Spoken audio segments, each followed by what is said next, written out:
Having enough people and gold in Corsair Cove at the beginning can be a real hassle because A, the game is not necessarily telling you how to do it, and even if they do, it feels like it's not enough. So, what can you do to improve your odds? Keep in mind, this is focusing a lot on the sandbox maps. If you are playing the campaign, of course, the game is telling you much more what to do. You also have much more restrictions in place where the game is just sometimes not allowing you to do certain things because you haven't progressed the story far enough. So please keep that in mind. This is focusing on sandbox, but a lot of the things you can just take over to your campaign playthrough. Just saying that if it doesn't work that way right now, then that probably means you haven't unlocked it yet in the campaign. So, with that said, what can you do about people? Let's talk about that. The first thing you can, or well, can do about is there is sometimes an event where people come to your island. They're like, oh my god, we found your island. That's amazing. Can we live here? And then you can decide what to do with them. Unfortunately, that event seems to be completely random. I got this now and then at the beginning of the game. Now, after about, I would say, 10 hours in this playthrough, I haven't gotten this event at all. I don't know if it is bugged or something else is going on, just saying that can happen, but that's not really something you can control, so that doesn't help you. Let's talk about the things you can control. And the most important thing here is that you are grabbing a ship, right? And you are going out there. And what is also very important is look, I am that type of a person, right? I am going into a certain region on the map, try to finish that region completely, and then move on to the next one. You don't want to do that. What you want to do is you want to unlock all the regions around you. Keep in mind, though, that if you don't visit a region for quite some time, like I did here with Buccaneer's End, you have to send one of your ships again. This takes like I would say about an hour. Like if you haven't visited a certain area for an hour, you will have the fog of war again, and you have to send another ship there again. But it's not a big deal. But this is really where you get a lot of gold, right? And more importantly, where you can get a lot of people. They are sometimes just people right in the middle of the ocean you can pick up, or look out for those fleets. They're not just always treasure fleets like a few minutes ago. I didn't record that, unfortunately, but a few minutes ago, I got a prisoner fleet, right? And they had about 80 people I could just snatch. It was a super easy fight, and then brought them back to my island. And so you always have to look around a little bit what is popping up and just check out the other regions. See if you can find something you can just pick up. There are enough missions where you can just unlock more people. This one here in particular on my sandbox map, the Buccaneer's End, is literally about a prison break. So you are freeing a lot of people over time. You can just then implement into your city. But this is where you are getting most of your people, if not all of them. And there isn't really like a building you can utilize. Now, what can you do if you are still working on it, but man, you are still bleeding people, you don't have enough? What can you do? Well, there are a few other things you can do. You can see it actually right here. I have started to just pause a few buildings I don't need. Like, I had enough stone, I had enough wood. I don't really get attacked, so I can just, pause the towers and get the fetchers and the green hands back. And so you just want to look around a little bit, like which buildings just don't do anything because you have sometimes reached the maximum and you realize, yeah, okay, I really don't need this. Let's pause that and get the people back into the pool. But there is another thing you really want to look out for, and this has to do with sending ships out.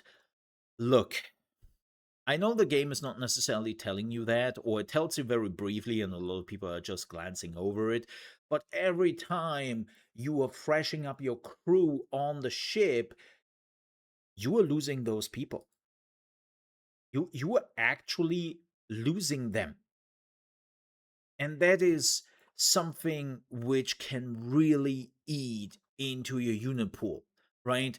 You can just do some attacks where you need to utilize your crew. Then you go back to the harbor, you're filling up the 10 or 20, depending on how far you are in the game, or even better units, and you're just filling them up, and you realize, huh?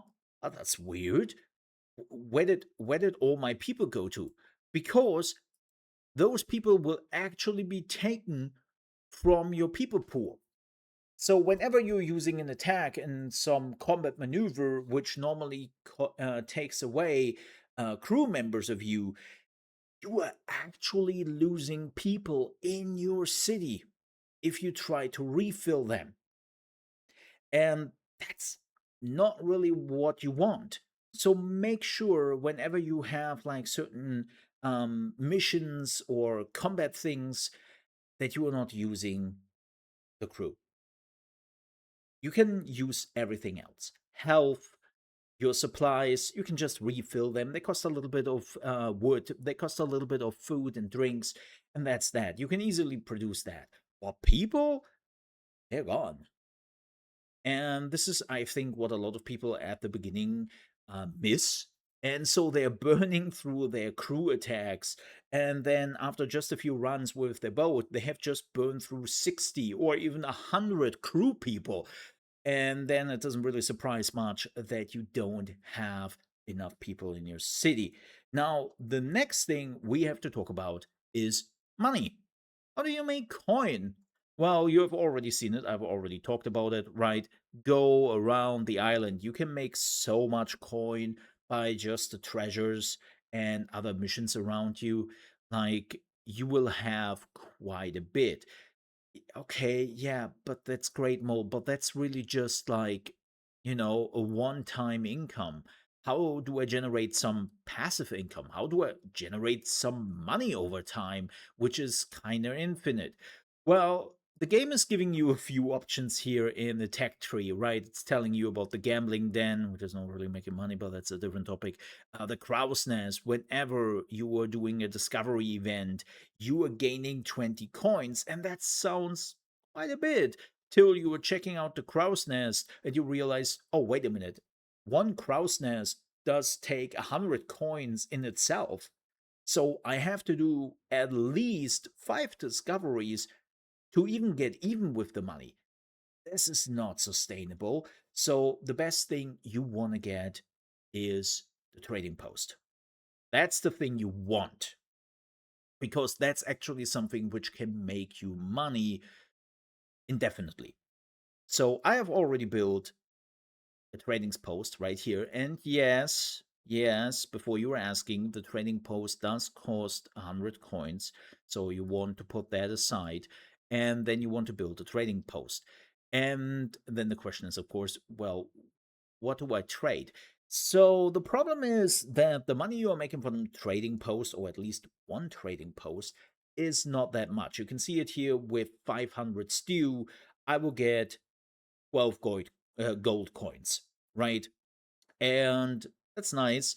The good news is I am producing now so much food, especially with the Buccaneer grill. You can see up here. This is the tier 2 grill you're unlocking.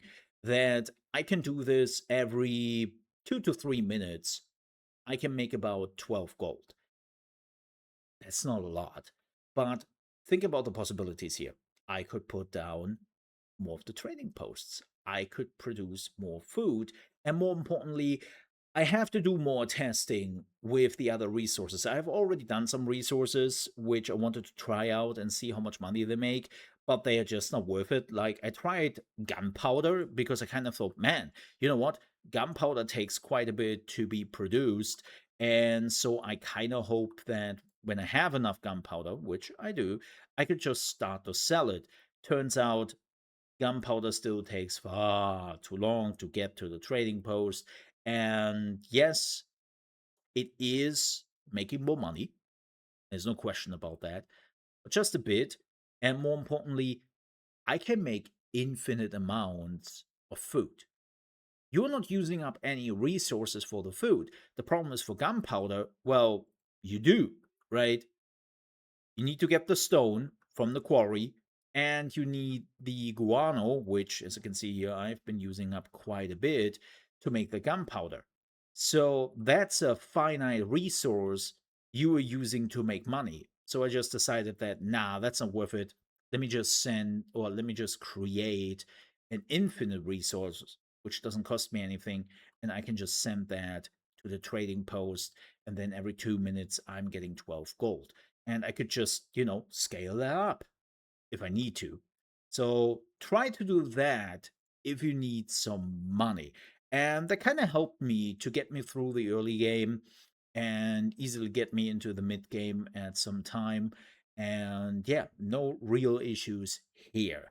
If you still have some questions or some ideas yourself for beginners, keep in mind, yes, I am aware that there are some things later on in the game which will make you even more money and makes it easier for you to gain people, but that's not what people are looking for, right? They are looking for the early game right now because that's where they struggle.